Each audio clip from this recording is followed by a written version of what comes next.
Hello friends, I hope you are doing well. Or this is our first video in our YouTube channel Biology Threads.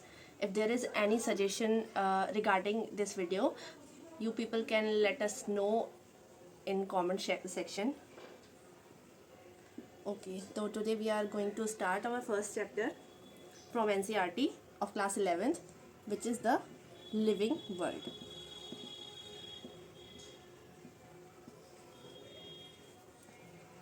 तो इसे शुरू करने से पहले मैं आपको बताना चाहूँगी कि लिविंग क्या होता है और इस चैप्टर में हमें क्या क्या पढ़ना है।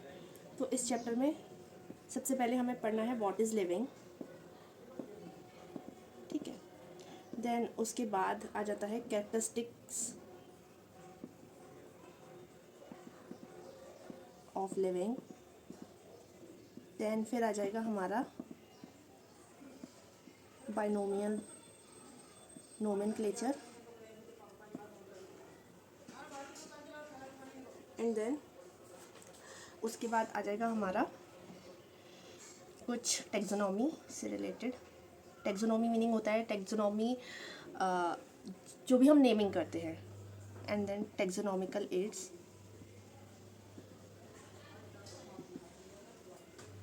And then some PYQs। हम शॉर्ट में ये चैप्टर कवर करने की कोशिश करेंगे। तो सबसे पहले हम देख लेते हैं कि व्हाट इज़ लिविंग। लिविंग क्या होता है। देखिए, लिविंग के कुछ फीचर्स होते हैं जो लिविंग होने के लिए बहुत ज़्यादा इंपॉर्टेंट होते हैं, ठीक है। Just like all living beings grow, ठीक है, ग्रोथ करते हैं वो। अब आप ये कैरेक्टरिस्टिक्स में भी आ जाएगा। ये सबसे पहला डिफाइनिंग फीचर है। अच्छा, there is basic difference between defining feature and characteristic feature. सोचने और देखने में ये लगता है कि डिफाइनिंग फीचर और कैरेक्टरिस्टिक फीचर्स सेम होते हैं, लेकिन ऐसा नहीं होता। डिफाइनिंग फीचर्स जो सभी लिविंग ऑर्गेनिजम्स पर अप्लाई होते हैं, और कैरेक्टरिस्टिक फीचर मतलब किसी एक स्पेशल ऑर्गेनिज्म की कोई जो स्पेशल खूबी होती है, ठीक है, जो कि हर किसी में नहीं मिलती है। तो सबसे पहला डिफाइनिंग फीचर हमारा है ग्रोथ। लेकिन ग्रोथ का क्या मीनिंग होता है? किसी भी चीज़ का साइज़ बढ़ना। लेकिन साइज़ तो एक सैंड ड्यून का भी बढ़ेगा। मान लीजिए ये इतना छोटा सैंड ड्यून है, रेत की आंधी आई रेगिस्तान में, और ये इतना बड़ा डिपोजिशन इसके ऊपर, यहाँ पर रेत का डिपोजिशन और हो गया, तो क्या हम इसे ग्रोथ में कंसिडर करेंगे? नहीं।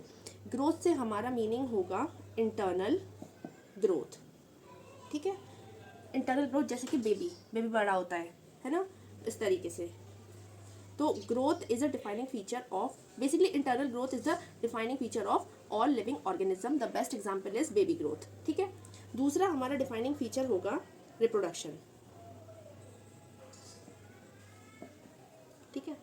अब अपने ही तरह के दूसरे ऑर्गेनिज्म को जन्म देना, ठीक है, वो रिप्रोडक्शन में आ जाएगा, ठीक है।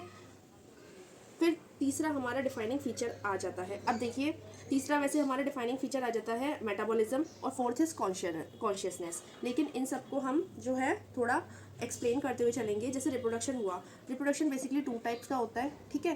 पहला होता है आपका सेक्सुअल रिप्रोडक्शन, ठीक है। दूसरा होता है आपका असेक्सुअल रिप्रोडक्शन, जो कि बेसिकली प्लांट्स में मिलता है, ठीक है। और सेक्सुअल रिप्रोडक्शन हमको मिल जाता है ह्यूमन बीइंग्स, ठीक है। ह्यूमन बीइंग्स हो गया, एनिमल्स हो गए बेसिकली, ठीक है। Human beings are also considered as animal. तो सेक्सुअल रिप्रोडक्शन में क्या होता है? Fusion of gametes. ये मेल गैमीट होता है, ये फीमेल गैमीट होता है, दोनों का फ्यूजन होता है, दोनों मिलकर जाइगोट बनाते हैं, which is 2n in number, diploid organism जिनको हम कहते हैं, ठीक है। अब क्या होगा इसमें? असेक्सुअल रिप्रोडक्शन में क्या रहता है? असेक्सुअल रिप्रोडक्शन में फ्यूजन ऑफ गैमीट्स नहीं होता है, ठीक है। इसमें बेसिकली बडिंग आ जाता है ना, फिशन आ जाता है, ये सब असेक्सुअल रिप्रोडक्शन में कंसिडर करे जाते हैं।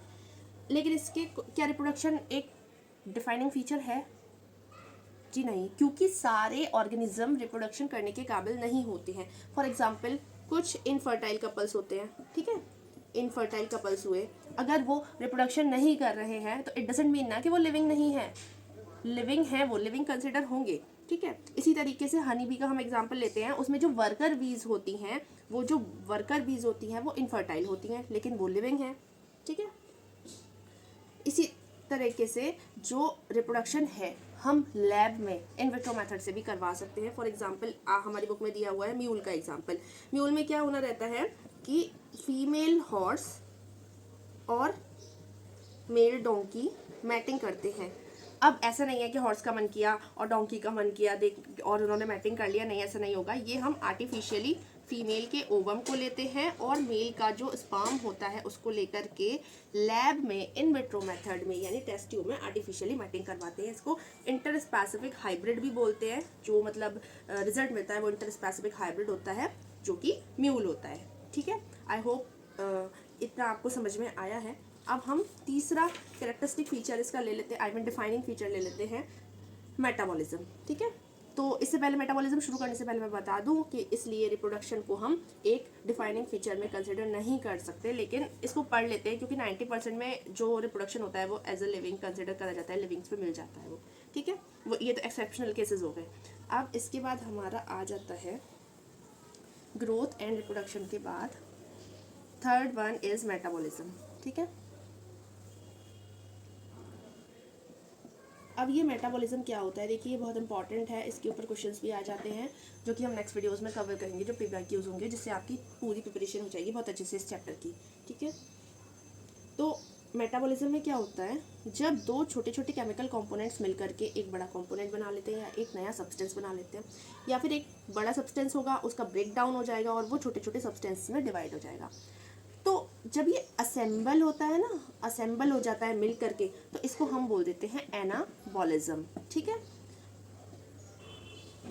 और जब ब्रेक डाउन हो जाता है तो उसको हम बोल देते हैं कैटाबॉलिज्म। ठीक है, ये दोनों ही प्रोसेस मेटाबॉलिज्म के अंदर आते हैं। ठीक है, तो मेटाबॉलिज्म, और आप जानते हैं कि एनिमल्स हो या प्लांट्स हो कितने सारे केमिकल रिएक्शंस हमारी बॉडी में होते रहते हैं। ठीक है, मेटाबॉलिज्म के बिना तो कुछ पॉसिबल ही नहीं है। ठीक है, और मेटाबॉलिज्म जो होता है लिविंग का एक डिफाइनिंग फीचर होता है, बहुत इंपॉर्टेंट फीचर होता है। ठीक है, समटाइम्स क्या होता है कि it is occurring inside the cell. वैसे बेसिकली आपने पढ़ा होगा, इतना तो आप बायोलॉजी स्टूडेंट हैं, आई नो, सभी जानते होंगे कि cell is the basic and fundamental unit of life.